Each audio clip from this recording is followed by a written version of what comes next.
person who was, from the legal department. I'm here because we save lives. People who are engineers, we save lives.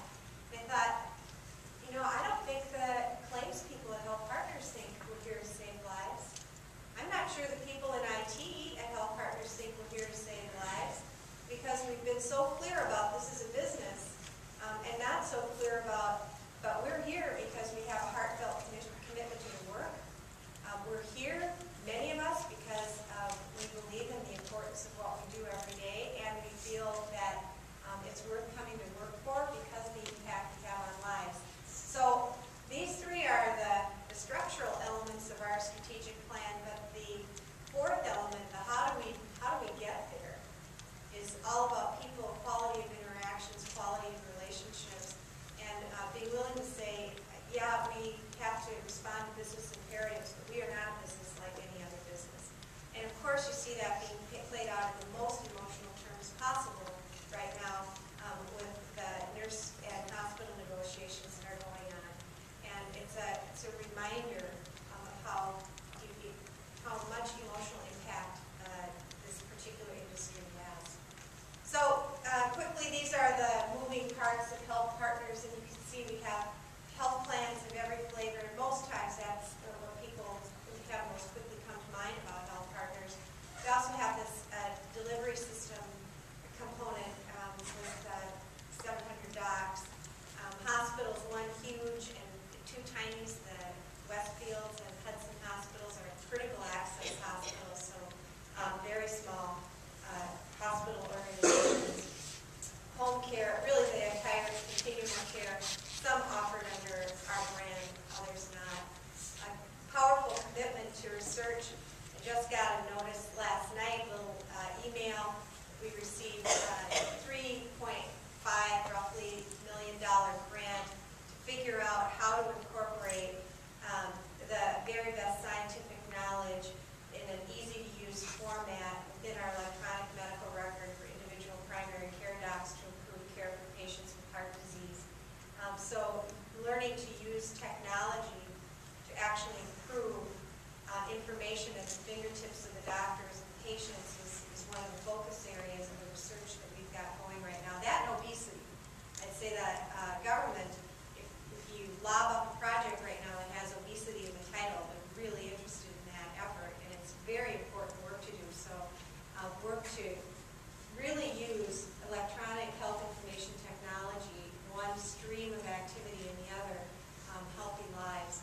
We do a lot of work in education of young physicians, and then are involved in philanthropy as well. And the list of acronyms down the side you don't really need to know about, other than to say Minnesota has done some things that are unique nationally. One is community measurement, so you see the one ending in CM. Publicly reporting quality and cost outcomes on a single site across health plans with state support. That's a big deal. Hardly any other states. I think Massachusetts is the only other one that's been able to pull that off, to start doing a better job of sharing information about who's doing a good job and how expensive is it publicly.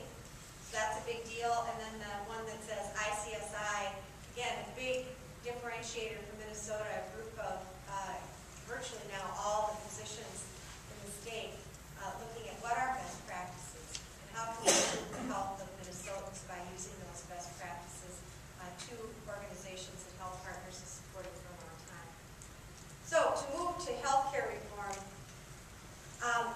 I only included one PowerPoint slide on this, but I'll make some more extensive comments. So you look at what did most Americans think they wanted when we embarked on healthcare reform. And pretty much every policy poll, every opinion survey would give you the same response. Most Americans wanted healthcare to become more affordable. As a secondary goal, they wanted more people to have coverage. But as is often the case, the concern was, what about my business? What about my own pocketbook? I know the costs are going up way more rapidly than my income is going up. We need to do something to change this picture. So in my assessment, you look at what's happened with healthcare reform, we really put a stake in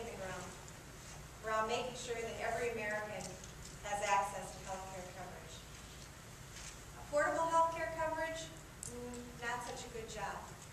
So we still have the challenge of how are we going to pay the bill for American health care out there to be addressed.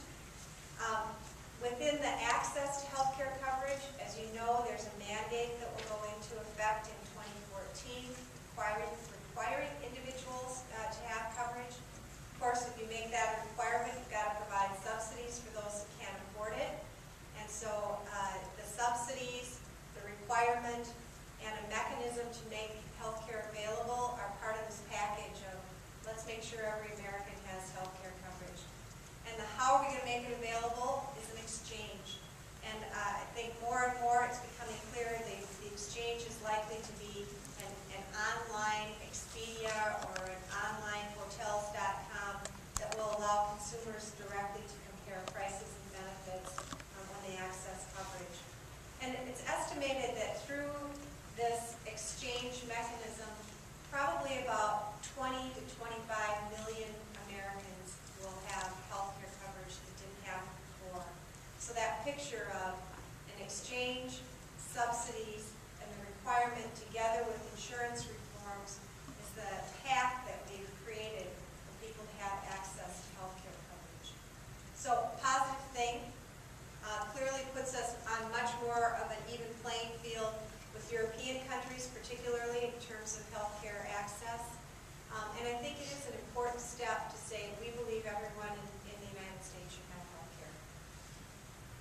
In order to make health care more affordable, though, it's not enough just to create the path to access health care coverage or to get everybody an ID card.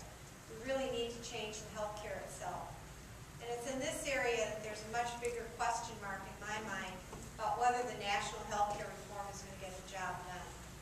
There's a $10 billion Center for Healthcare Innovation that's being created. There's some steps to start to have Medicare pay for quality and results, not just for bills and charges and volume. But those are relatively small changes in the scheme of things, so much more will need to be done to change the trajectory of healthcare costs and have a real impact on affordable healthcare for all the people in this room. So you might say a high B grade in terms of let's get everybody coverage. You probably give a C- grade to are we going to make it more affordable.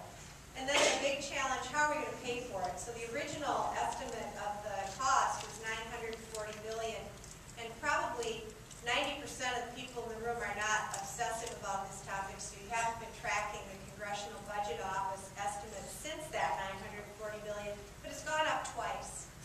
So I was generous and put $1 trillion on it. It's probably north of $1 trillion price paid, and that'll be paid for two ways. One is tax increases, and the other is Medicare payment cuts. Tax increases that will be slated to go into effect, some in small ways starting in about 2012, escalating 2017. There'll be taxes on insurance, on your health insurance. That's one of the big ways of paying for it. Taxes on medical devices. That'll be another. There will be some taxes that go in for high-income individuals on their Medicare contributions. So the taxes will cover about half of it, and the other half are slated to be covered through Medicare cuts. That, of course, created a lot of concern for people covered by Medicare. And I think this is the biggest challenge of all, and it's playing out in Congress right now. They're slated to do a big cut in doctor payments, and the Senate just passed a bill that says, you know what, we're not going to make those cuts after all. And honestly, I've never seen Congress stick to any of the slated cuts that were targeted at Medicare. Now, as somebody that works with doctors and hospitals and who's owned business economy,